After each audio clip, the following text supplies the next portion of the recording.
I also want to take a moment, if I can, just to reflect on Sir Paul Callaghan, whose name sits at the top of these awards. Sir Paul was, as Hewitt pointed out, a truly remarkable and gifted New Zealander, and his loss is sorely marked by New Zealanders.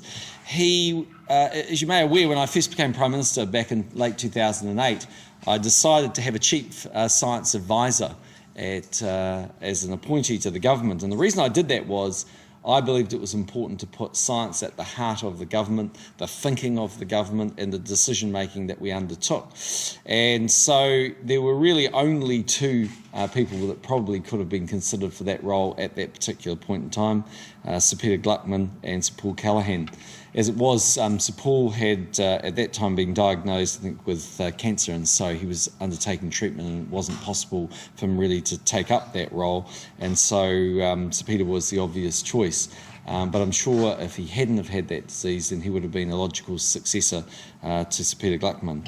He was a remarkable man in my view, and I had the opportunity to hear him speak on numerous occasions. And so it's going to be a great honour for whoever wins this award of the 12 finalists to have won the Sir Paul Callaghan Award. And indeed, that's what we ultimately need, is greater debate and knowledge of science in New Zealand. So it's one of the reasons why the government's been quite a heavy investor in the area of science, because that is going to be the future of New Zealand as I see it.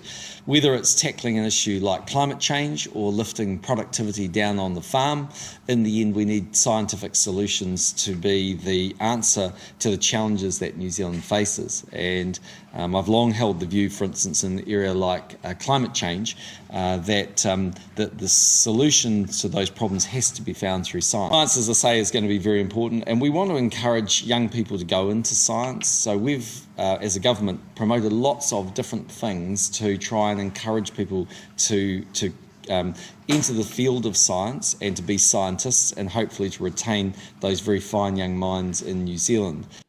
New Zealand produces world-class scientists: Paul Callaghan, Alan McDiarmid, Ernest Rutherford, and a legion of others. Therefore, it is somewhat strange that science is not always reflected in the public consciousness of issues, nor policy implemented by government. This is a problem. Training scientists to be effective, powerful advocates for their craft is one way of helping to address this issue.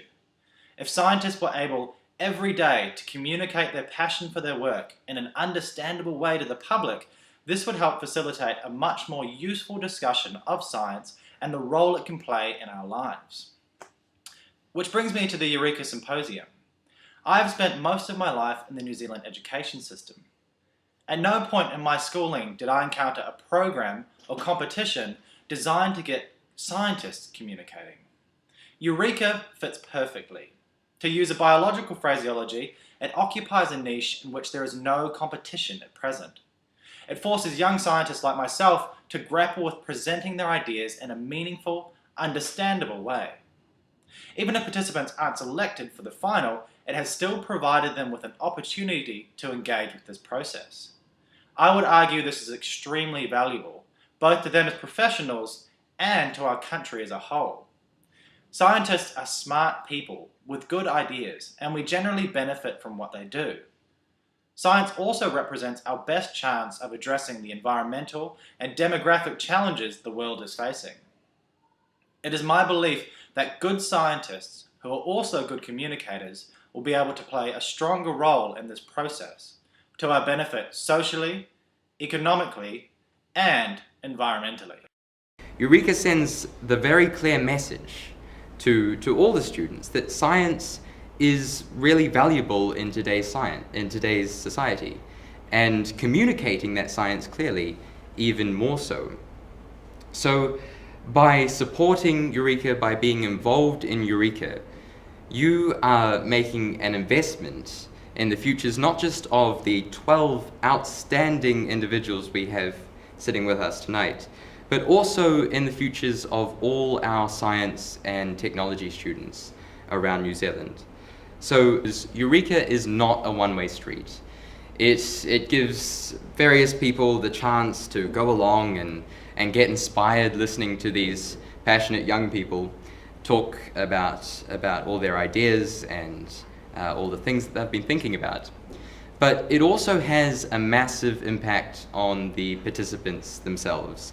The finalists through this event will get connected to various people in industry, and Eureka really motivates us finalists to seek out various opportunities beyond just our studies.